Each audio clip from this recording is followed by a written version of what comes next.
নমস্কার, কেমন আছেন সবাই? আজ আমার আরেকটি নতুন ভিডিওতে আপনাদের সকলকে স্বাগত জানাই। আজকের দিনটা হলো জামাই ষষ্ঠী। প্রচণ্ড ভ্যাপসা গরম আর আকাশটাও বেশ মেঘলা। থেকে থেকে একটু একটু বৃষ্টি হচ্ছে ঠিকই, কিন্তু একটুও শান্তি নেই। সকাল সকাল অল্প কিছু জামাই ষষ্ঠীর রান্নাবান্না করে নিলাম। জামাই ষষ্ঠী বলতে আমাদের শুধুমাত্র খাওয়া দাওয়াই। এই জামাই অতটা পেটুকো নয়, তাই খুব অল্প আয়োজনেই সে সন্তুষ্ট হয়ে যায়। দুপুরবেলা খাওয়া দাওয়া সেরে আজ ইচ্ছে হয়েছিল বিকেলে কোথাও ঘুরতে যাব। এতদিন চাকদাই থেকেও এই মুকুন্দনগরে আমরা কোনোদিন যাইনি। অনেক সোশ্যাল মিডিয়াতে ছবি ভিডিও দেখে খুব ভালো লাগলো জায়গাটা, ভাবলাম ওখানেই ঘুরে আসি। বেরিয়ে বুঝতে পারলাম জায়গাটা অনেক দূর, আমাদের বাড়ি থেকে প্রায় 10 কিলোমিটার। তাই পৌঁছাতে প্রায় সন্ধে হয়ে গেছিল। গিয়ে দেখলাম বাবা ভোলানাথের আরতি হচ্ছে তখন। এই একই এরিয়াতে অনেকগুলো মন্দির। এটা হলো লোকনাথ বাবার মন্দির। ঠিক 2 দিন পরেই লোকনাথ পুজো বলে এখানে বাঁশ টাঙিয়ে প্যান্ডেল করা হচ্ছে।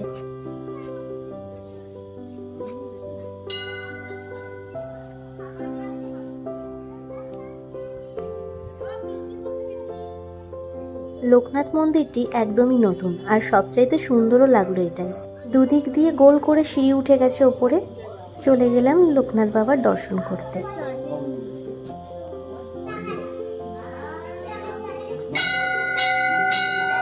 এই মন্দিরের ওপর থেকে চারিদিকে দৃশ্য বেশ সুন্দর।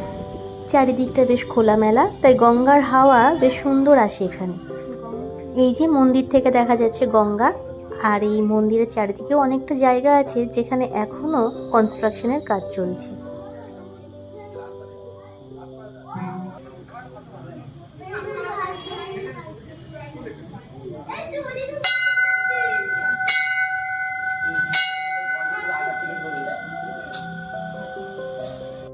মন্দির থেকে বেরিয়ে চলে গেলাম সামনের গঙ্গার ঘাটে বসতে। তেমন একটা হাওয়া নেই, ওই হালকা একটা গঙ্গার ফুরফুরে হাওয়া আসছে। মন্দিরের আশেপাশে বেশ কয়েকটি দোকান গজিয়ে উঠেছে। আমি আবার এত গরম তবু এই ভাড়ে চা খাওয়ার লোভটা সামলাতে পারলাম না, তবে চাটা ছিল দুর্দান্ত।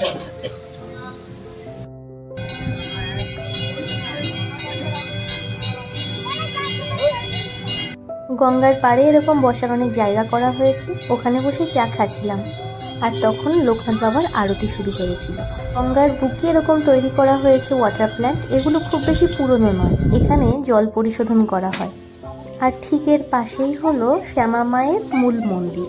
এটাই হলো এখানকার পুরনো মন্দির। আর ভেতরটা বেশ সুন্দর সাজানো গোছানো গাছ দিয়ে প্রচুর ফুল ফুটে আছে। আর সিংহ, হরিণ, ডাইনোসর এইসব দিয়ে বেশ বাচ্চাদের পার্কের মতন বানানো। এই মন্দির চত্বরেই রয়েছে বাঁধানো ঘাট।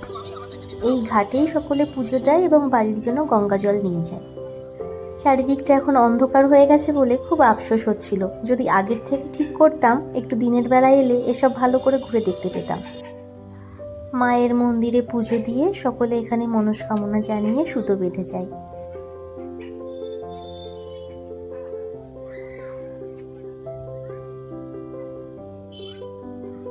চারিদিক ঘুরে দেখতে দেখতে বেশ রাত হয়ে গেছে। এবার বাড়ি ফিরে যেতে হবে। মন্দিরের সামনেই খুব পছন্দের আইসক্রিম দেখে দাঁড়িয়ে পড়লাম। অরুণ আইসক্রিমটা আসলে সাউথ ইন্ডিয়াতে পাওয়া যেত, তবে করোনার সময় থেকে এটা সারা ভারতবর্ষেই বেশ ছড়িয়ে পড়েছে। ছোট আইসক্রিমগুলো মাত্র 5 টাকা করে, তাই অনেকগুলো ফ্লেভারও ট্রাই করা যায় আর খেতেও বেশ ভালো লাগে। মুকুন্দনগর যাওয়ার রাস্তাটা কিন্তু খুবই সুন্দর।